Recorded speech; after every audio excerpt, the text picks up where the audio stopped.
If you look up at the top here, you have azimuth, elevation, and range. This is a radar blip. This is taken on U.S. government tracking cameras and radar. And you're going to see something there. This shows the actual, that they're seeing something here. It's a little hard to see. There's a blip right here. The craft is approximately 4.5 miles out away from the camera at this point at the S13 site. And these sites are all over the range. There's a 3 million acre bombing range for Nellis Air Force Base. It's in south central Nevada. And the controllers, you're not having the audio, they're just civilian contract workers, and they're not classified to see the black budget craft when they fly. Area 51 of the Groom Lake is part of this range. But you can see it here. They're going to do a launch up on it, and it'll say something here shortly in that. But launch up is when they lock radar on an object just before you fire on it in the military. Okay, that's doing it right now.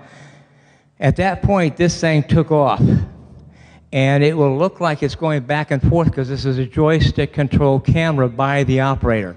So they're having a trouble keeping up with it. Who shot this again, you said? Pardon? Who shot the video?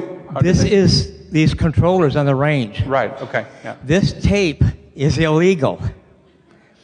The individual who smuggled it out of the range, it was done in November 1994, got caught, he went to prison.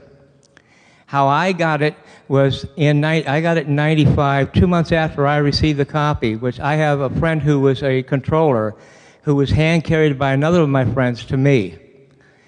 It was shown on sightings. The segment is intruder on the range.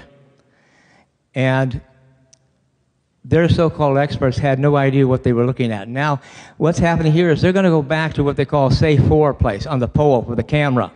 And they're going to switch from the S13 site to the S30 site. And you'll see this change once this thing ranges itself here.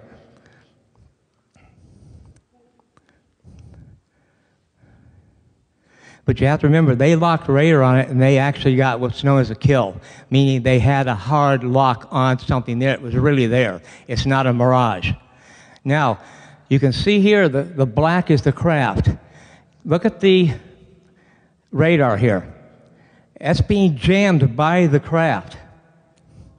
It's jamming this. And if you get in, they're actually going to, in a minute, they're going to zoom in on it and get closer. And you're going to, as you look here closely, it looks like rotor blades. There's a fluctuation around it.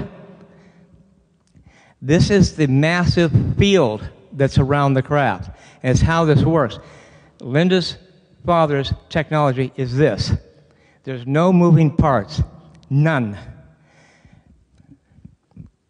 And when this gets up higher, this is daylight. This is daytime on the range. Now you can see it real close. If you look, it looks like a hummingbird would have with the wings fluttering, but that's the field effect.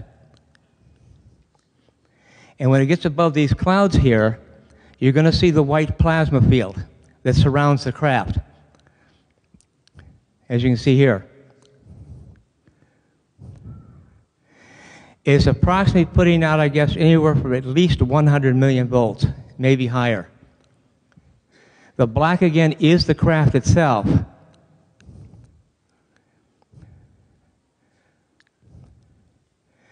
And you're going to get to a point here where it looks like a clover leaf of 4 separate fields. How this works is, the technology is very simple, a capacitor. And this thing moves towards the positive charge. By switching your polarity in the fields, you change directions instantaneously. The crew inside is inside their own gravity field. There's no sensation of movement whatsoever. There's no stress. Zero. Fascinating. Now, I wanted to ask if there's please, if there's a more additional to that we should know of, if you think. Is there anything additional to that we should? I have this on my site, my YouTube channel for people to see on that. I have other things. But as you can see here, the 4. And this reverse engineering craft, with all that there, this is so much simpler. Think simple. There's no moving parts. there's even a way to trap energy with no moving parts. None.